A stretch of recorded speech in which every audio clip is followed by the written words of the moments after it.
کول مبارک بدی ور کوي میسج لري نیا سال مبارک हो کرډینا خل جوړای اٹھلے تسی خلق اٹھلے شه زوینا بک کوي پداو ریز بندے نیو ایئر نائٹ شپه پروګرامینا کیږي او قسمه لغویات کیږي عزت منه دا مسلمان ته پته نشتا چې چا په شوي ستړی رواني دا سلګره منو کول د نبی کول بندې یو بل ته مبارک بدی ور کول یا دا قسم په دغ کول بندې دا چې دا آخري دسمبر دا او شریعه د جنوري نه کېږي دا مسلمان ته پته نشتا چې دا اسلامي چار دو کنه دو دا یو د غیر طریقه دو د عیسایونو دا چار دو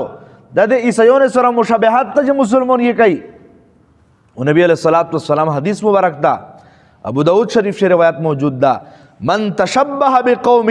فهو منهم چاچ دے کیم کو مشابہت اختیار کو د اغینا دا نن عزت من دا پتہ نشتا موت تا نبی علیہ الصلوۃ والسلام تعلیم صدا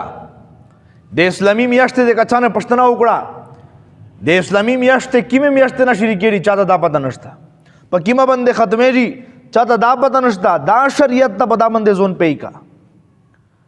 نبی علیہ الصلوۃ والسلام تعلیم صدا صحابه کرام رضوان الله علیهم اجمعین وسره کول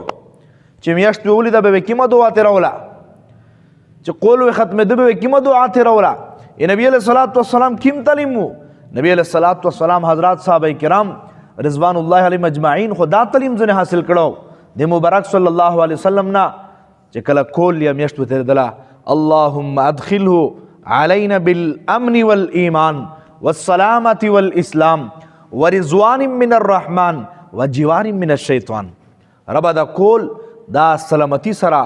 امن سرا په مش باندې تیر کې د کول چې مش په امن سرا داخل کې رب د رحمان رضامندی مش ته نصیب فرمه رب د شیطان نه ملره کې او نن مسلمان شیطان په ور دنګيږي شیطان په نقش قدم باندې راوندا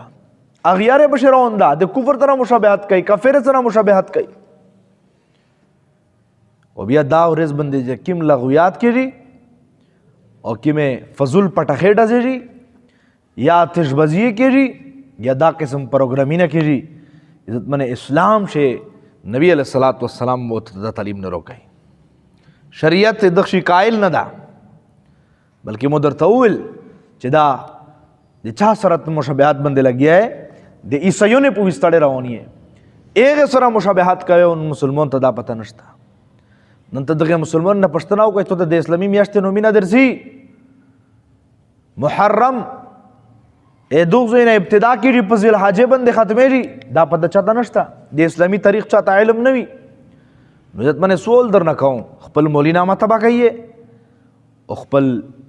لغویات نه زونینا بچ کیه عمرینا بچ کیه پټاخې ډزینا مبارک بدی ور کول دا په دغه وخت باندې جایز ندی دا یو غیر اسلامی طریقه دو او د عیسایونو سره مشابهت دا او د ابو داود شریف نبی علیہ الصلوۃ والسلام د خلی مبارک الفاظ میں تول چې مبارک فرمایي چې من تشبه بقوم فهو منهم چا چې د چا سره مشابهت اختیار ک عیسایونو سره د اختیار ک يهود سره د اختیار ک نیرا غیر سره د اختیار ک نو تو د ایغه قوم سره و تو حشر کیږي په یو بل حدیث نبی علیہ الصلوۃ والسلام فرمایي چې ضرور به ضرور و تو سے د خلق اتباع کوي دا په شوی دریم یې لويش په لويش و اتباع کوي زراعا بزراع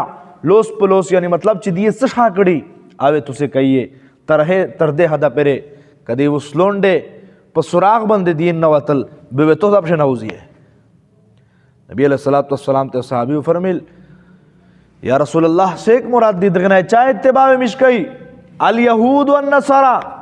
د يهوديونه او د عیسایونه مبارک تو فرمیل چې فامان میں نے رسیکتی ادغه تو سے اتباع کوي نن مسلمان سترګې پټې دی حقيقي روان دیغه پشه نبی علیہ الصلوۃ والسلام دا پښونګوي عزت منه خطرناک کړی دوی د شینه مو تو زون بچ کی اې دې پرې مو تو خبر کړی چې د يهودو د نصارا دې نقش قدم نخپل زونی نه بچ کی الله د عمل کول توفیق نصیب فرمای واخر دعوانا الحمدلله رب العالمین